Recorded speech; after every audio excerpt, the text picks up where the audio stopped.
So I'm not sure if you know this, but I know this, that adjusting your budget every year can save you hundreds of dollars based on the season.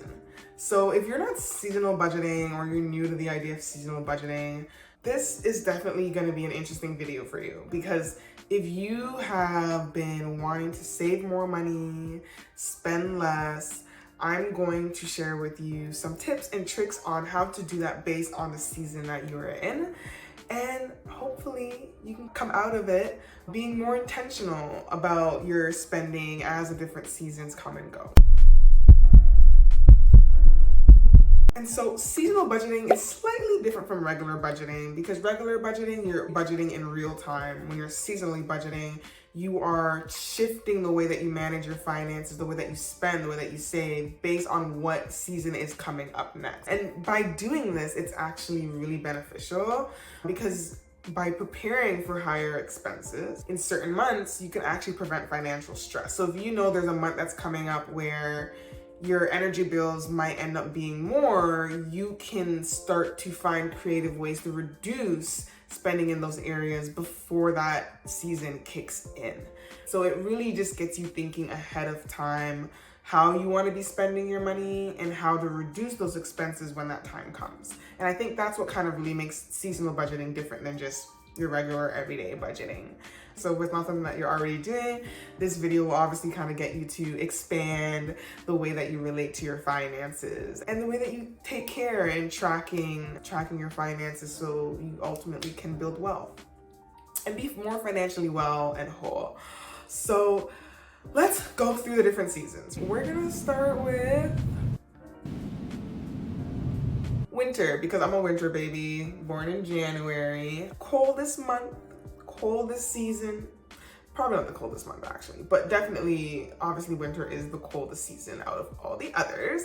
And so I find in the winter, most people tend to save a bit more, because you're more likely gonna wanna stay inside as the months get cooler, or your spending could, I'm not gonna say outright that you're spending less, but your spending might just look different. So I would say in the winter, you tend to shift from more outdoor activities to more indoor activities. That might be an uptick in expenses when it comes to entertainment, maybe food, because you're staying indoors more, you're cooking more, but technically cooking more at home actually helps you to save. But I think one expense that really is apparent in the wintertime is obviously heating. That is especially if you own a home, not so much if you're renting. I think usually your utilities kind of stay the same, but definitely if you own a home, heating is going to be a huge cost in the wintertime if you choose to have some sort of thermostat that is heating your home.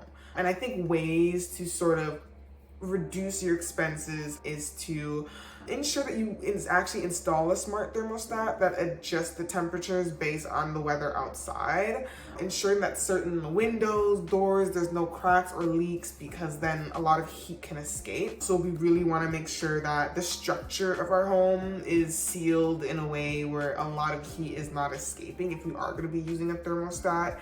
And there obviously have been ways that people have sort of just been like OGing it and like not really even needing a thermostat, but just wearing warmer clothes when you are in the home, doubling up on your blankets, etc., things like that to keep you warm outside of having to rely just on a thermostat. And just ensure that your home is properly insulated. So actually, proper insulation in your home can reduce your energy bills by 10 to 50%. So this is going to be helpful for both the winter and the summer times. And even installing energy efficient windows materials can also yield up to $600 in tax credits, depending on any government incentives for embedding more energy efficient materials in your home. So even taking a look at those things in a way to save more money and reduce those expenses when there's a loud ass truck outside, and I'm like waiting for this truck to go so I can continue recording. Oh my goodness. And it is just taking its sweet time driving down the road. I don't know if it's like trying to find the right house number or something, but like I really need you to quiet down. Okay, so that's for the winter. Now, then let's move into spring. New beginnings, fresh starts. Spring is obviously leading a little bit more into the summers. I think spring is actually that season where it's the most balanced or stable part of your spending, because it's not quite yet summer where you're spending extravagantly and everyone's really outside. The great thing about spring is that you can kind of save on the moderate weather. You don't really have to invest as much in heating. You don't really have to spend as much money in cooling. So it is really automatically one of those seasons where you tend to already save. And I think knowing that can help you to move some of those expenses to other areas, like your savings or paying off your debt, or, you know, spending on other things that really make you happy, I think are really gonna add value into your life. So it definitely is one of those like rest seasons where you're not spending as much as you probably need to in other seasons. And is a great way to sort of get back on track, I guess is what I'm saying. I know we actually always see like January as the start of the new year, but astrologically and energetically, I always felt like spring is really the time for fresh starts. We're doing, you know, the whole spring cleaning, we're just freshening up our homes, and I think it's just really the perfect way to restart, especially when it comes to your budgeting and your finance goals. And because you don't have as much of a strain having to deal with the increase in cost for those utility bills, you can now be using your money towards more important things. Then we move into summer. So summer is definitely for me, you know, I want to step out. I want to be having fun. I want to be seeing my friends more, doing things outside, because especially when you live in a country like Canada, you already don't get to enjoy good weather. So I think this is also dependent upon where you live, and it's very like location based, because there are some regions where if you're closer to the equator, you have summer pretty much all year round. And then the farther away you move from the equator, you're gonna have some seasons that, you know, where the sun's not out as much, the weather tends to get colder. And so because I live so up north in Canada, we definitely have like 10 straight months of pretty cool to cold weather. And then we have like those 3 really good months where it's super hot. And so for me, when the summer comes, that's definitely where I think my expenses start to increase, specifically when it comes to food and like recreation activities, because you want to be doing more things. You want to be outside. And I think actually people that live farther away from the equator have to be careful of this financial creep, more so than other people that technically have sun all year round, because you have this urge, because it's so nice outside, you feel like you have to spend more and you have to have these really great experiences while you have the time, while it lasts, before it's taken away from you again. So sometimes we have to be very mindful of like that like scarcity complex that can come with the changing of the seasons, and especially moving into summer, where, you know, just realizing that just because it's summer, that doesn't mean that it's the only month to step outside and do all these fun things. And really, you can be doing a lot of these fun things all throughout the year. But this is where the seasonal budgeting kicks in, because if you know summer is coming up, I think actually spring is that season to start to financially prepare for all those extra excursions you might want to be doing, or all those extra activities that you might want to be doing in the summer. So especially in the summer, people like to travel more. There's a lot more road trips. We're flying to other destinations. So in spring, because you're maybe not spending as much money on utilities and heating equipment, some of that money can go towards, you know, a little savings fund towards maybe a trip that you want to take in the summer. And starting to think about that. Summer also, we have to rely on AC. So it's kind of the flip side of the winter, where we're focusing on heating. In the summer now, we're focusing more on cooling. So AC is running, our expenses goes up for that too, when we're thinking of expenses having to deal with the home or just being indoors. So definitely ways to reduce sort of spending in that area is to find, you know, energy efficient systems, cooling systems. Look at the structure of your home, do an audit to see where heat can be, to see where cool air can be escaping.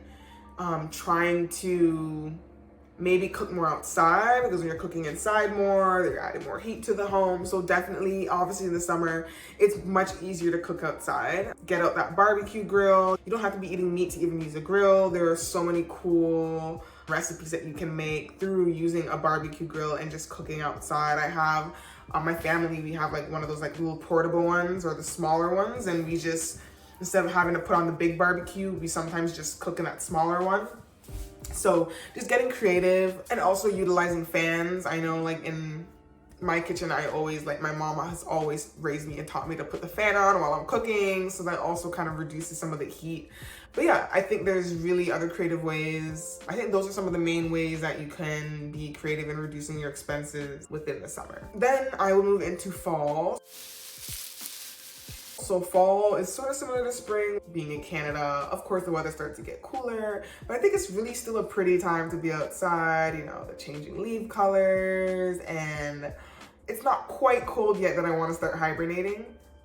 So in the fall, it's sort of like that balancing skill. It's that season where you kind of get a chance to maybe dial back some of those expenses, the really big expenses that you did in the summer, and start to sort of get back more into maybe a little bit more of like a savings mode, starting to prep for the holidays because winter is coming up. The holidays will be coming up. So fall is actually a prime time to start thinking about gifts. I know some people like to shop last minute for the holidays, but fall can be, if you already aren't planning for the holidays all throughout the year, definitely fall is the time where it's time to start looking at that holiday budget. How much do you anticipate to spend for the holidays? We have Thanksgiving. We have some pretty big events in the fall. I know in the summer tends to have a lot more like long weekends, but in the fall, you know, we definitely have bigger occasions, fall and winter. So definitely being mindful of that and starting to kind of save more, shifting a little bit more back into that savings mode. And in fall, your expenses might look like you're spending a bit more money on food. So I definitely would look at that area of things in your budget. Now, overall, no matter what the season is, like I said, there are going to be holidays or vacations that you're going to want to take. So that is something that you regularly should be accounting for in your budget. Sort of like you have the short-term kind of vision and your long-term vision. You definitely want to be thinking out a year ahead.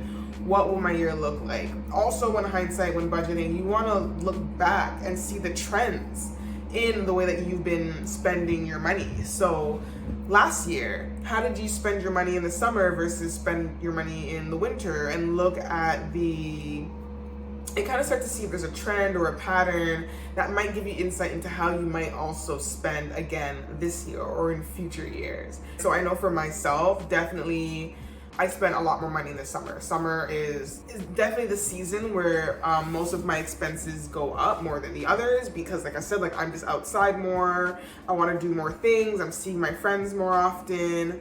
There's just a lot more cool activities that are happening in the summer because you otherwise couldn't do it in some of the winter months. So definitely summer for me is big expense. And overall, look for discounts and sales. So there are going to be some seasons where there tend to be more sales than others. Sometimes there are companies that do like end of season sales. So definitely looking at like that point between the transition between one season to another is definitely a really good time to probably shop for things. Winter clothes, for example, you probably want to buy winter clothes in the spring because there's going to be a lot more sales on those clothing items. And if you know that you need, for example, I've had my jacket for like 5 years. It has like a rip on the side and it's starting to show some wear and tear. And every year I'm like, I'm gonna save up money to buy a new jacket. And I never really do. And I just end up using the same jacket. So something like that where it's like, actually this could be a really good time to buy that winter jacket for next year, right? We're heading into I'm recording this, it's May. We're almost well into summer. This is actually a perfect time for me to buy my winter jacket for this upcoming winter. And there are probably gonna be more deals on winter jackets if I look now versus looking for a winter jacket in the actual season. So definitely this is why it is important to seasonally budget and be mindful of the upcoming seasons. And if you have something that might be in demand for an upcoming season, thinking about buying it now because it's more likely going to be at a discount.